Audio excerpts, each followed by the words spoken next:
नमस्कार मित्रों, मेरा नाम है आदित्य। आप देख रहे हैं एडवोकेट आदित्य यूट्यूब चैनल।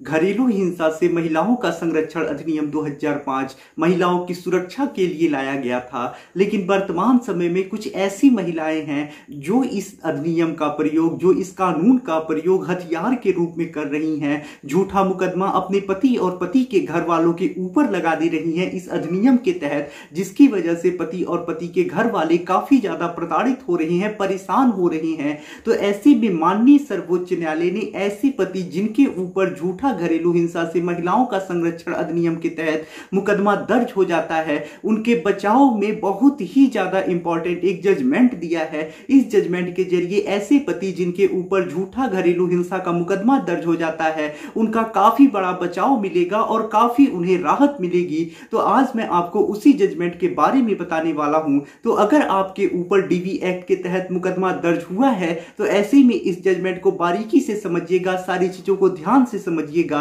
ताकि आपको चीजें अच्छी से समझ में आ सके और आप भी अपने केस में फायदा उठा सके। तो चलिए जजमेंट के बारे में डिटेल में जान लेते हैं। तो चलिए वीडियो को शुरू करते हैं।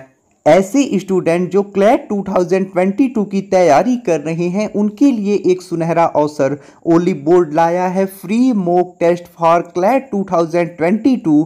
तो अगर आप क्लैट 2022 की तैयारी कर रहे हैं और ये फ्री मॉक टेस्ट देना चाहते हैं तो इसके लिए आपको डिस्क्रिप्शन में एक लिंक मिलेगा। उस लिंक पे क्लिक करके आप जो स्क्रीन पे पेज दिखाया जा रहा है वहां पहुंच सकते हैं। सबसे पहले आपको साइन अप करना पड़ेगा, फिर आपको लॉगिन करना होता है। या तो आप गूगल पे क्लिक करके डायरेक्ट लॉगिन हो जाएंगे या फिर आप अपना ईमेल आईडी, मोबाइल नंबर और पासवर्ड डाल के साइन अप कर सकते हैं। फिर आपको लॉगिन करना होगा। जब आप लॉगिन कर लेते हैं उसके बाद आपको एक पेज मिलेगा जहां पे आपको टेक टेस्ट पे क्लिक करना होगा। जब आप इस पे क्लिक कर देते हैं उसके बाद आपको फिर यहां पे स्टार्ट टेस्ट इन क्लैट पे क्लिक करना होगा।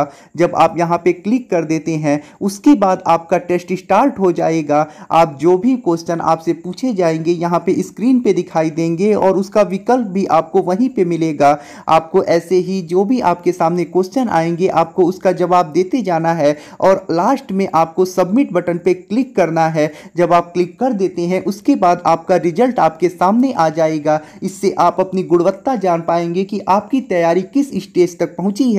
तो अगर आप क्लैट 2022 की तैयारी कर रहे हैं तो ओली बोर्ड की मदद से ये टेस्ट जरूर दीजिए। इससे आपको पता चलेगा कि आपकी तैयारी कहां तक पहुंची है। आज के जिस जजमेंट के बारे में मैं आपको बताने वाला हूं वो जजमेंट घरेलू हिंसा से महिलाओं का संरक्षण अधिनियम 2005, जिसे शॉर्ट में डीवी एक्ट बोला जाता है, उससे संबंधित है। ये जजमेंट माननीय सर्वोच्च न्यायालय यानी सुप्रीम कोर्ट ऑफ इंडिया की तरफ से आया है और ये जजमेंट संगीता साहा वर्सेस अभिजीत साहा के केस में आया है। अब ये जो जजमेंट है ये पति के पक्ष में आया है और पतियों को इस जजमेंट से झूठे डीवी एक्ट के मुकदमे में बहुत राहत मिलने वाली है। तो ये जजमेंट आप लोग बारीकी से समझिए। तो चलिए अब इस जजमेंट के फैक्ट के बारे में समझ लेते हैं। अब देखिए, इस मामले में होता कुछ ऐसा है कि जो पत्नी होती है वो अपने पति के विरुद्ध मजिस्ट्रेट के वहां घरेलू हिंसा से महिलाओं का संरक्षण अधिनियम 2005 के तहत मुकदमा दर्ज कराती है। यानी जो पत्नी होती है वो डीवी एक्ट के तहत मजिस्ट्रेट के वहां सबसे पहले मुकदमा दर्ज कराती है और मजिस्ट्रेट के वहां मुकदमा चलता है और उसके बाद पत्नी के मुकदमे को खारिज कर दिया जाता है। यानी पत्नी का जो आवेदन होता है खारिज हो जाता है, पत्नी हार जाती है। जब पत्नी का ये आवेदन खारिज कर दिया जाता है, पत्नी के विरुद्ध जब आदेश आ जाता है तो ऐसे में जो पत्नी होती है इस आदेश से असंतुष्ट होती है। इसकी वजह से वो सेशन कोर्ट में इस आदेश के विरुद्ध जाती है और जब पत्नी सेशन कोर्ट में जाती है तो वहां से पत्नी को फायदा मिल जाता है और जो सेशन कोर्ट होता है वो आदेश कर देता है कि पत्नी को 2500 रुपए प्रति माह और जो बच्चे हैं उनके लिए 4000 रुपए प्रति माह भरण पोषण जो पति है वो पत्नी और बच्चों को दे। यानी 2500 रुपए पत्नी को और 4000 रुपए बच्चों को भरण पोषण देने का पति को आदेश हो जाता है सेशन कोर्ट से।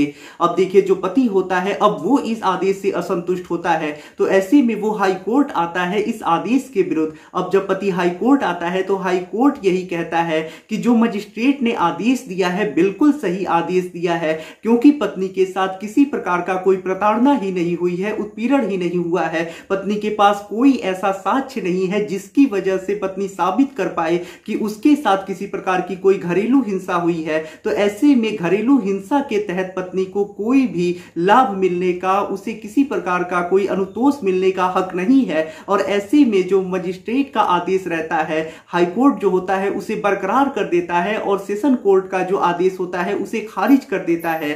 अब देखिए, जो पत्नी होती है हाईकोर्ट के आदेश से असंतुष्ट होती है और ऐसे में हाईकोर्ट के आदेश के विरुद्ध जो पत्नी होती है खुद सुप्रीम कोर्ट चली जाती है। अब देखिए, सुप्रीम कोर्ट भी यहां पे यही कहता है कि जो पत्नी है उसने बताया है कि उसके साथ घरेलू हिंसा हुई है, लेकिन पत्नी के पास कोई ऐसा साक्ष्य नहीं है जिससे वो साबित कर पाए कि उसके साथ किसी प्रकार का कोई प्रताड़ना हुई है, उसका उत्पीड़न हुआ है, उसके साथ घरेलू हिंसा हुई है। तो ऐसे में अगर पत्नी को, ऐसे में जब उसके साथ कुछ घरेलू हिंसा हुआ ही नहीं है, उत्पीड़न हुआ ही नहीं है और उसे घरेलू हिंसा के तहत राहत दिया जाता है तो ये गलत होगा। और ऐसे में जो मजिस्ट्रेट के कोर्ट का आदेश होता है, सुप्रीम कोर्ट उसे ही सही ठहराता है और उसे ही बरकरार कर देता है।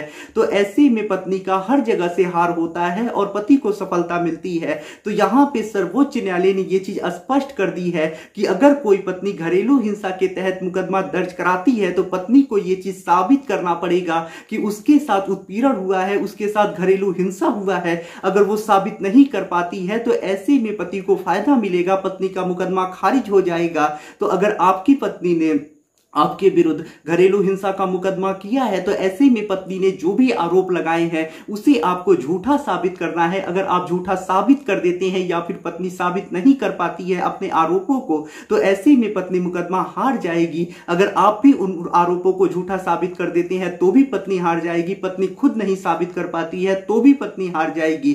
तो यहां पे सुप्रीम कोर्ट ने बहुत लेटेस्ट और बहुत इंपॉर्टेंट जजमेंट दिया है पति के पक्ष में। ये एक लैंडमार्क जजमेंट है। तो अगर आप इस जजमेंट को पढ़ना चाहते हैं, बारीकी से समझना चाहते हैं तो इस जजमेंट का लिंक मैं आपको डिस्क्रिप्शन में दे दूंगा, वहां से जाके आप जजमेंट को डाउनलोड कर सकते हैं, पढ़ सकते हैं और अगर आप चाहे तो अपने मामले में भी यूज कर सकते हैं। हो सकता है जजमेंट लगा देने से आपके मामले में भी आपको कुछ फायदा मिल जाए। आशा कर रहा हूं ये जानकारी आपको काफी ज्यादा पसंद आई होगी। अगर आप किसी कानूनी समस्या से परेशान हैं और ऐसे में आप मुझसे फोन पे बात करके अपनी कानूनी समस्या का समाधान प्राप्त करना चाहती हैं तो इसके लिए डिस्क्रिप्शन चेक करें, वहां बताया गया है कि आप किस प्रकार से मुझसे फोन पे बात कर सकते हैं। अगर आपको वीडियो पसंद आया हो तो वीडियो को लाइक करें, अपने दोस्तों के साथ शेयर करें और यदि आप चैनल पे नए हैं तो चैनल को सब्सक्राइब करके बेल आइकन को दबाएं। मिलते हैं नए वीडियो के साथ अगले दिन, तब तक के लिए जय हिंद, जय भारत।